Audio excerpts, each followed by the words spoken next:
Bien hallados, hermanos de armas.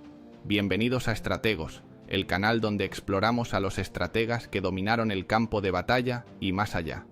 Hoy surcaremos los mares de la historia para hablar de Erik Raeder, el gran almirante que lideró la Kriegsmarine durante la Segunda Guerra Mundial. Su visión naval y su ambición de desafiar a las flotas aliadas marcaron un capítulo crucial en la guerra marítima moderna. Antes de zarpar, refuerza nuestra tripulación dejando un like y suscribiéndote a Estrategos. Con tu apoyo, navegaremos hacia nuevas historias de liderazgo y estrategia. Ajusten las velas, que comienza la historia de Erik Raeder. Primera parte: infancia, juventud y la Primera Guerra Mundial. Erik Johan Albert Raeder nació el 24 de abril de 1876 en Wandsbek, una pequeña localidad cercana a Hamburgo, Alemania.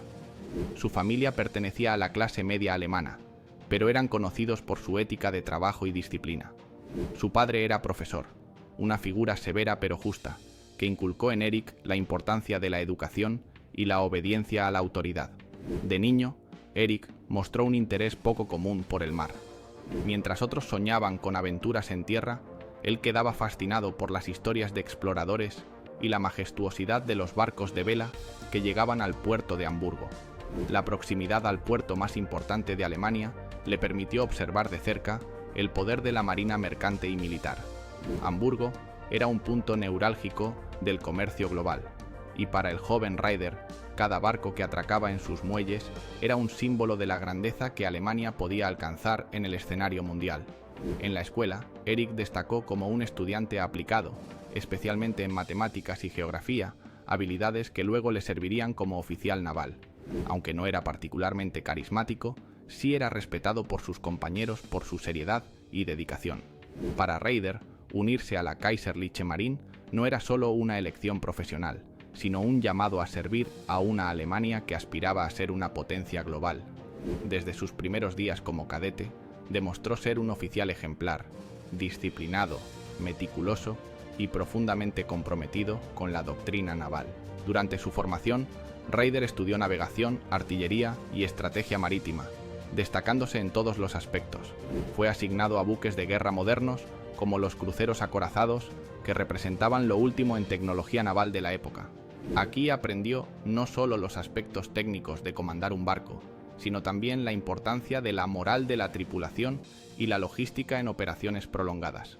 Sus superiores rápidamente notaron su potencial y lo recomendaron para el curso de Estado Mayor, una formación reservada para los mejores y más brillantes de la Marina.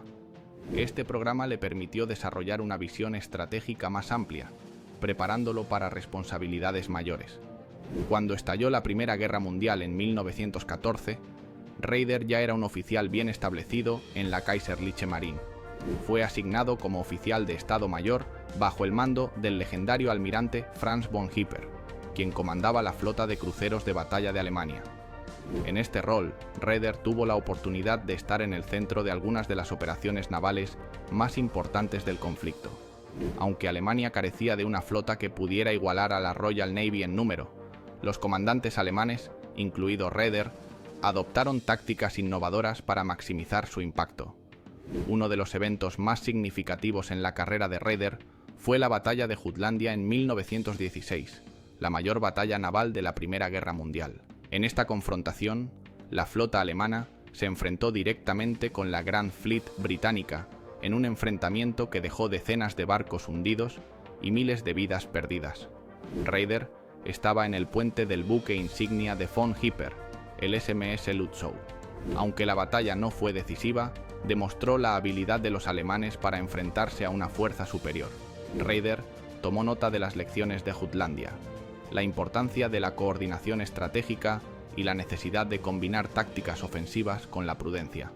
Durante la guerra, Raeder también desarrolló una visión estratégica que enfatizaba la importancia de una guerra naval ofensiva.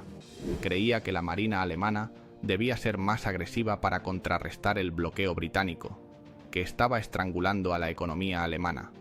Este enfoque chocaba con las opiniones más conservadoras de algunos almirantes, pero marcó el carácter de Raeder como un pensador independiente. Además de Jutlandia, Raeder participó en operaciones menores pero estratégicamente importantes, como incursiones en el Mar del Norte y apoyo a submarinos en la guerra de desgaste contra el comercio británico. Cuando Alemania firmó el armisticio en 1918, Raeder, como muchos de sus colegas, quedó devastado.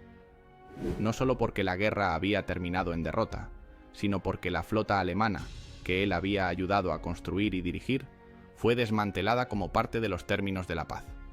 La rendición de la flota alemana en Scapa Flow fue un golpe personal para Raeder. Durante años había trabajado incansablemente para convertir a la Kaiserliche Marine en una fuerza temida y respetada, y ahora veía cómo se desmoronaba ante sus ojos. Sin embargo, la derrota no quebró su espíritu. En lugar de retirarse, Raeder comenzó a reflexionar sobre las lecciones de la guerra. ¿Qué había fallado? ¿Cómo podía Alemania evitar errores similares en el futuro? Estas preguntas lo impulsaron a seguir en la Marina, ahora como parte de la Reichsmarine, la pequeña fuerza naval permitida por el Tratado de Versalles. Segunda parte. La posguerra y la construcción de la Reichsmarine. El 28 de junio de 1919, el Tratado de Versalles selló el destino de Alemania tras su derrota en la Primera Guerra Mundial. El tratado no solo impuso severas sanciones económicas y territoriales, sino que también desmanteló la Kaiserliche Marine, que alguna vez había sido el orgullo del Imperio alemán. Para Erich Raeder y sus colegas navales, el tratado fue un golpe devastador. La flota alemana, símbolo de su ambición imperial, fue entregada a los aliados. Lo que quedó fue reducido a una fuerza mínima, la Reichsmarine, limitada a solo 15.000 hombres y unas pocas embarcaciones menores. Submarinos y acorazados modernos estaban completamente prohibidos. Raeder, que había visto el poderío naval de Alemania en su apogeo, ahora enfrentaba un escenario de restricciones humillantes. Sin embargo, en lugar de resignarse, decidió permanecer en la Marina, comprometido con la idea de mantener viva la tradición naval alemana. La rendición en Scapa Flow en 1919, cuando los marinos alemanes hundieron sus propios barcos para evitar que cayeran en manos aliadas, marcó profundamente a Raeder. Este acto de desafío silencioso simbolizaba, para él, el espíritu indomable que debía guiar a la Reichsmarine en los años por venir. En los años posteriores a la guerra, Raeder emergió como una figura clave en la reestructuración de la Marina alemana. Inicialmente, ocupó puestos administrativos y de formación, donde trabajó incansablemente para reorganizar la flota restante y preparar a la siguiente generación de oficiales. Para Raeder, la Reichsmarine no era solo un remanente simbólico de la Kaiserliche Marine, era una semilla, un núcleo que con el tiempo podría convertirse nuevamente en una fuerza poderosa.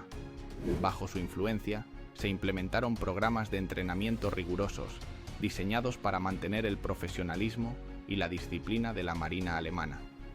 Una de sus principales contribuciones fue preservar el conocimiento estratégico y técnico de la era imperial. A través de simulacros, ejercicios teóricos y la modernización de los métodos de enseñanza, Raeder aseguraba que la Reichsmarine estuviera lista para resurgir cuando las circunstancias políticas lo permitieran. En 1922, Raeder fue promovido a capitán de navío y asignado al mando del SMS Hannover, un acorazado de la antigua flota imperial. Aunque este barco era un vestigio de tiempos pasados, Raeder utilizó la oportunidad para mantener viva la moral de la tripulación y reforzar los estándares navales. En los años 20, Raeder ascendió rápidamente en la jerarquía de la Reichsmarine gracias a su disciplina, visión estratégica y su capacidad para navegar las aguas políticas de la República de Weimar. En 1928 fue nombrado jefe del Departamento de Personal, donde supervisó la selección y formación de los futuros líderes navales de Alemania. A medida que Raeder asumía roles de mayor responsabilidad, su enfoque era claro: garantizar que la Reichsmarine permaneciera como una fuerza cohesionada y profesional, lista para el futuro. Pero su tarea no era fácil. Las limitaciones del Tratado de Versalles significaban que cada decisión debía tomarse con extrema precaución. Bajo su liderazgo, se llevaron a cabo innovaciones discretas, como el diseño de nuevos tipos de buques que cumplían técnicamente con las restricciones del tratado, pero que podían adaptarse rápidamente en caso de necesidad militar. Este enfoque pragmático y visionario consolidó su reputación como un estratega brillante. Uno de los aspectos más complejos de la carrera de Raeder durante este periodo fue su relación con la política alemana. Durante la República de Weimar, Raeder adoptó una postura de neutralidad política, creyendo firmemente que la Marina debía mantenerse al margen de las luchas partidistas. Sin embargo, la estabilidad política de Alemania era frágil y el ascenso del partido nazi en los años 30 comenzó a cambiar el panorama. En 1933, Adolf Hitler fue nombrado canciller, prometiendo restaurar la gloria militar de Alemania. Para Raeder, esto presentaba una oportunidad y un dilema. Inicialmente, Raeder fue cauteloso con respecto a Hitler. Aunque compartía el deseo de reconstruir la Marina y restaurar el prestigio de Alemania, desconfiaba de la retórica radical del régimen nazi. Sin embargo, cuando Hitler prometió expandir y modernizar la Reichsmarine, Raeder encontró en él un aliado potencial para cumplir sus objetivos. En privado, Raeder continuó promoviendo la idea de que la Marina debía mantenerse apolítica. Pero a medida que el régimen nazi consolidaba su poder, esta postura se volvió cada vez más difícil de sostener. En 1933, con el ascenso de Hitler al poder, Raeder fue nombrado comandante en jefe de la Reichsmarine. Este fue un punto de inflexión en su carrera y en la historia de la Marina alemana. Ahora tenía la oportunidad de convertir sus planes estratégicos en realidad, pero también enfrentaba el desafío de navegar las aguas turbulentas de la política nazi. Para cuando Raeder asumió el liderazgo total de la Reichsmarine, había logrado mantener intactos los principios fundamentales de la Marina alemana, incluso bajo las severas restricciones del Tratado de Versalles. Más importante aún, había sentado las bases para la futura transformación de la Reichsmarine en la Kriegsmarine, que jugaría un papel crucial en la Segunda Guerra Mundial. Raeder había demostrado ser más que un estratega naval. Era un arquitecto paciente y metódico, capaz de trabajar dentro de las limitaciones y mantener viva la tradición naval de Alemania. Pero a medida que la política de Hitler comenzaba a influir en todos los aspectos de la vida alemana, Raeder enfrentaría decisiones que pondrían a prueba su lealtad a la Marina y su compromiso con su país. Tercera parte. Almirante en jefe y la Kriegsmarine. Cuando Raeder asumió el mando en 1934, la Reichsmarine estaba limitada por los términos del Tratado de Versalles, pero ya se estaba preparando para renacer. Con el apoyo del régimen nazi, comenzó un ambicioso programa de modernización que transformaría a la Reichsmarine en la Kriegsmarine, una fuerza naval moderna diseñada para el conflicto global. Bajo el liderazgo de Raeder, Alemania inició la construcción de grandes buques de guerra, como los acorazados Bismarck y Tirpitz, dos gigantes del mar que encarnarían el poderío naval alemán. Pero su visión no se limitaba a los buques de superficie. Raeder también entendía la importancia de una flota submarina moderna, y aunque Hitler inicialmente priorizó los buques capitales, Raeder trabajó en secreto para desarrollar la fuerza de submarinos. Raeder supervisó el diseño de nuevos cruceros y destructores, además de unidades más pequeñas que serían vitales para operaciones costeras. Su enfoque combinaba innovación tecnológica con una visión estratégica clara: preparar a la Kriegsmarine para una guerra que inevitablemente involucraría a Gran Bretaña. Para Raeder, la modernización de la Marina no era solo una cuestión de capacidad militar, sino también de prestigio nacional. Sabía que cada barco lanzado al agua era un símbolo del renacimiento de Alemania como potencia mundial. Uno de los proyectos más ambiciosos bajo el mando de Raeder fue el Plan Z, un programa destinado a convertir a la Kriegsmarine en una fuerza capaz de rivalizar con la Royal Navy. El plan, aprobado en 1939, preveía la construcción de cientos de buques, incluyendo acorazados, portaaviones y submarinos. El Plan Z era monumental, pero también arriesgado. Raeder quería construir una flota de buques de superficie suficientemente poderosa como para enfrentar a Gran Bretaña en alta mar. Esto incluía acorazados de clase H, más grandes que el propio Bismarck, y una serie de portaaviones que nunca llegaron a completarse. Sin embargo, el Plan Z tenía sus detractores. Algunos oficiales navales y líderes políticos, como Karl Donitz, argumentaban que los submarinos eran la clave para derrotar a Gran Bretaña, al cortar sus líneas de suministro en el Atlántico. Raeder, aunque apoyaba el uso de submarinos, creía en una estrategia más equilibrada que combinara buques de superficie y submarinos. Pero la Segunda Guerra Mundial comenzó antes de que el Plan Z pudiera completarse, dejando a la Kriegsmarine en una posición vulnerable frente a la Royal Navy. Ryder había soñado con una flota que podría dominar los mares, pero la realidad de la guerra truncó ese sueño. Sin embargo, esto no le impidió demostrar su habilidad estratégica en los primeros años del conflicto. Cuando la guerra estalló en 1939, la Kriegsmarine estaba lejos de ser la fuerza que Ryder había imaginado. Aún así, logró algunos éxitos notables en los primeros años del conflicto, particularmente durante la Operación Weserübung, la invasión de Noruega y Dinamarca en 1940. La invasión de Noruega fue un golpe maestro de Ryder. Reconociendo la importancia estratégica de los fiordos noruegos para el control del Atlántico Norte, planificó una operación audaz para asegurar estos territorios antes de que los aliados pudieran reaccionar. Aunque la operación costó la pérdida de varios barcos importantes, como el crucero pesado Blücher, el éxito general consolidó el dominio alemán en la región.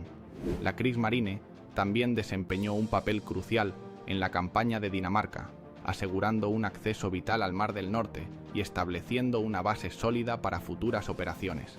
Estos éxitos no solo reforzaron la posición de Alemania en Europa, sino que también mostraron la habilidad táctica de Ryder y su capacidad para aprovechar al máximo los recursos limitados de la Kriegsmarine. A pesar de estos triunfos iniciales, la guerra en el Atlántico presentó desafíos insuperables para Ryder. La Royal Navy, con una flota mucho más grande y mejor equipada, dominaba los mares. Además, la Kriegsmarine enfrentaba serias limitaciones logísticas y estratégicas. Ryder sabía que la Kriegsmarine no estaba preparada para una guerra prolongada contra Gran Bretaña. Aunque los submarinos bajo el mando de Dönitz lograron éxitos significativos en la batalla del Atlántico, los buques de superficie, como el Bismarck y el Scharnhorst, enfrentaron enormes dificultades. El hundimiento del Bismarck en 1941 fue un golpe devastador para Ryder. Este acorazado, que simbolizaba el poder de la Kriegsmarine, fue destruido después de una épica persecución por parte de la Royal Navy. Para Ryder, esta pérdida no solo fue una derrota militar, sino también un recordatorio de las limitaciones inherentes de su estrategia. Con el hundimiento del Bismarck, Ryder comenzó a cuestionar si su enfoque tradicional de la guerra naval seguía siendo viable en una era dominada por submarinos y la aviación naval. La guerra estaba cambiando, y la Kriegsmarine luchaba por mantenerse al día. A medida que la guerra avanzaba, la relación de Ryder con Hitler se volvió cada vez más tensa. Aunque inicialmente había encontrado en Hitler un aliado para reconstruir la marina, las prioridades del Führer, centradas en el ejército y la Luftwaffe, dejaban a la Kriegsmarine en segundo plano. Ryder no estaba de acuerdo con muchas de las decisiones estratégicas de Hitler, particularmente su insistencia en priorizar la guerra terrestre sobre las operaciones navales. Estas diferencias comenzaron a erosionar la confianza entre ambos líderes, plantando las semillas de conflictos futuros. Ryder también enfrentaba críticas internas dentro de la Kriegsmarine, especialmente de oficiales como Dönitz, quienes creían que el enfoque en los submarinos debía ser aún mayor. Estas tensiones marcaron el inicio del fin de su liderazgo en la Kriegsmarine. Cuarta parte: desafíos, rivalidades y declive. A medida que la Segunda Guerra Mundial se intensificaba, la relación de Ryder con Hitler se deterioró rápidamente. Desde el inicio, había diferencias fundamentales entre la visión estratégica de Ryder y las prioridades de Hitler. Ryder veía en la Kriegsmarine una herramienta clave para desafiar la supremacía naval de Gran Bretaña. Pero Hitler, obsesionado con el frente oriental, dirigía los recursos y la atención hacia el ejército y la Luftwaffe. Uno de los puntos críticos en esta relación fue la pérdida del Bismarck en mayo de 1941. Este acorazado, el orgullo de la Kriegsmarine, fue hundido tras una intensa persecución por parte de la Royal Navy. Aunque la operación había comenzado con grandes expectativas, su fracaso fue un golpe devastador para la moral de la Marina y para Ryder personalmente. El hundimiento del Bismarck confirmó las preocupaciones de Ryder sobre la falta de apoyo estratégico que la Kriegsmarine recibía del liderazgo nazi. Hitler, furioso por el resultado, criticó duramente a la Marina, mientras que Ryder trató de defender la importancia de los buques de superficie frente a los submarinos. Para Ryder, el hundimiento del Bismarck no solo fue una pérdida táctica, sino también simbólica, una señal de que la Kriegsmarine estaba luchando en una guerra para la que no estaba preparada. Mientras tanto, Hitler comenzaba a perder la confianza en su comandante naval. Mientras Raeder intentaba mantener su visión de una Kriegsmarine equilibrada, otro líder naval comenzaba a ganar influencia: Karl Dönitz, el comandante de la fuerza submarina alemana. Dönitz defendía con fervor la estrategia del guerra de los tonelajes, centrada en el uso de submarinos para destruir las líneas de suministro aliadas en el Atlántico. La relación entre Raeder y Dönitz era profesional, pero tensa. Mientras Raeder seguía apostando por los buques de superficie como la clave del poder naval, Dönitz insistía en que los submarinos eran la mejor manera de inclinar la balanza a favor de Alemania. Y a medida que los submarinos lograban éxitos significativos en la batalla del Atlántico, Dönitz comenzó a eclipsar a Raeder en influencia. El contraste entre ambos líderes se hizo más evidente con el paso del tiempo. Raeder, un oficial de la vieja escuela, veía a la Marina como una fuerza multifacética que debía incluir buques capitales, destructores y submarinos. Por otro lado, Dönitz era un estratega pragmático que entendía que los recursos limitados de Alemania debían concentrarse en una única estrategia ganadora: los U-Boots. Para 1942, Dönitz ya tenía la atención de Hitler, quien admiraba los éxitos de los submarinos en el Atlántico. Esto dejó a Raeder en una posición cada vez más aislada, mientras veía cómo su enfoque estratégico perdía relevancia. Con el avance de la guerra, las tensiones entre Raeder, Hitler y Dönitz llegaron a un punto crítico. Las derrotas navales, combinadas con las crecientes críticas hacia la estrategia de buques de superficie, erosionaron la posición de Raeder como comandante en jefe. En reuniones con Hitler, Raeder intentó defender sus decisiones y señalar las limitaciones que enfrentaba la Kriegsmarine. Sin embargo, su posición se volvió insostenible. Hitler, frustrado por los fracasos estratégicos y convencido por Dönitz de que los submarinos eran la clave del éxito, comenzó a marginar a Raeder en la toma de decisiones importantes. En enero de 1943, después de años de tensión y fracasos acumulados, Raeder presentó su renuncia. Aunque oficialmente se describió como un retiro voluntario, en realidad fue un reconocimiento de que ya no tenía el apoyo necesario para liderar la Kriegsmarine. Raeder dejó el mando con un legado mixto. Había transformado una marina limitada por el Tratado de Versalles en una fuerza moderna, pero su estrategia de buques de superficie demostró ser inadecuada en el contexto de una guerra global. En su lugar, Karl Dönitz asumió el mando, marcando el inicio de una nueva era para la Kriegsmarine, centrada en la guerra submarina. Los años entre 1941 y 1943 marcaron el declive de Erich Raeder, un líder cuya visión de la guerra naval chocó con las realidades estratégicas de la Segunda Guerra Mundial. Aunque fue un arquitecto clave de la Kriegsmarine, su incapacidad para adaptarse completamente a las demandas del conflicto moderno, junto con su rivalidad con Dönitz y los desacuerdos con Hitler, sellaron su destino. Raeder se retiró al anonimato tras su renuncia, pero su legado como uno de los principales líderes navales de Alemania siguió siendo objeto de debate. Algunos lo ven como un visionario atrapado en una era equivocada, mientras que otros lo critican por no haber priorizado las estrategias más efectivas para la guerra. Quinta parte: juicio, prisión y legado. El 20 de noviembre de 1945, los principales líderes nazis fueron llevados ante el Tribunal Militar Internacional en Nuremberg. Entre ellos se encontraba Erich Raeder, acusado de planificar una guerra de agresión y de participar en crímenes de guerra.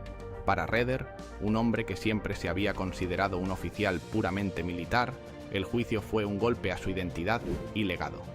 Las acusaciones lo vinculaban directamente con la estrategia naval del régimen nazi, incluyendo la violación del Tratado de Versalles y el apoyo a la invasión de Noruega durante la Operación Weserübung. Durante el juicio, los fiscales lo acusaron de haber trabajado estrechamente con Hitler para expandir la Kriegsmarine, violando las restricciones impuestas por el Tratado de Versalles, y de haber planificado ataques preventivos contra países neutrales. También se mencionaron actos como la minería de rutas marítimas sin previo aviso, considerados crímenes de guerra bajo las leyes internacionales. Raeder defendió su posición con firmeza. argumentó que había cumplido con su deber como soldado y que sus acciones estaban guiadas por lealtad al Estado, no por ideología política. Según sus propias palabras, nunca fui miembro del partido nazi.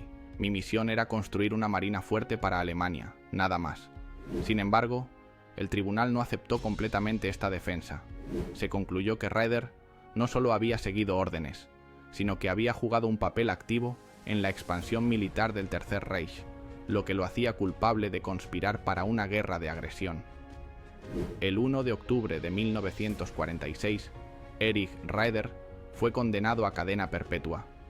Aunque no fue sentenciado a muerte como otros líderes nazis, la decisión marcó el fin de su carrera y su reputación quedó profundamente manchada. Raeder comenzó su condena en la prisión de Spandau, junto a otros altos líderes nazis como Albert Speer y Rudolf Hess. Durante sus años de encarcelamiento, Raeder mantuvo una actitud estoica y disciplinada, características que definieron su vida como oficial naval. En prisión, Raeder reflexionó sobre su vida y decisiones. Según informes, se mantuvo distante de los demás prisioneros, prefiriendo concentrarse en la escritura y la lectura. Durante este tiempo, comenzó a redactar sus memorias, que más tarde se publicarían bajo el título Mein Leben, Mi vida, en las que defendió su papel como militar y criticó la injerencia política en la estrategia naval. A lo largo de su encarcelamiento, Raeder sufrió problemas de salud debido a su avanzada edad. Su deterioro físico llevó a campañas internacionales, especialmente en Alemania, para conmutar su condena. Estas campañas argumentaban que su rol en el régimen nazi había sido limitado y que, a diferencia de otros líderes, no había estado involucrado en los crímenes más atroces del Tercer Reich.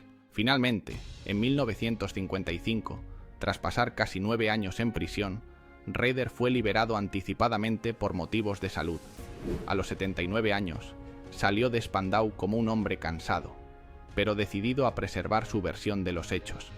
Después de su liberación, Raeder llevó una vida tranquila en Alemania Occidental. Se instaló en Kiel, una ciudad con fuertes raíces navales, donde pasó sus últimos años escribiendo y recibiendo visitas de antiguos camaradas. En 1957 publicó sus memorias, Mein Leben, un relato en el que intentó reivindicar su papel como líder militar y presentarse como un soldado que simplemente cumplía órdenes. En el libro, Raeder argumentó que su lealtad había sido hacia Alemania, no hacia Hitler, y que había hecho lo mejor que pudo con los recursos y limitaciones que tenía. Sin embargo, su legado siguió siendo objeto de debate. Algunos historiadores lo ven como un oficial naval brillante, atrapado en las garras de un régimen político que no compartía sus valores. Otros lo critican por no haber desafiado más abiertamente a Hitler y por ser cómplice de las agresiones del Tercer Reich. Raeder murió el 6 de noviembre de 1960, a los 84 años, en Kiel. Su muerte marcó el fin de una era para la Marina alemana y dejó un legado complejo. Un hombre que ayudó a construir una de las fuerzas navales más formidables de su tiempo, pero cuyo nombre quedó inextricablemente ligado a los crímenes y fracasos del régimen nazi. La vida de Erich Raeder plantea preguntas profundas sobre la lealtad, la responsabilidad y las consecuencias de servir a un régimen como el del Tercer Reich. Fue un hombre que dedicó su vida al mar y a su nación, pero que terminó siendo juzgado no solo por sus acciones, sino también por el sistema al que sirvió. Mientras algunos lo recuerdan como un líder naval excepcional, otros lo ven como un símbolo de las fallas de una generación de oficiales que no supieron oponerse a un régimen destructivo. Gracias por llegar hasta aquí, compártela con tus amigos, deja un like, suscríbete y déjanos tu opinión. Hasta la próxima, cuando volvamos con más historias del pasado que siguen influyendo en nuestro presente. Gracias por escuchar.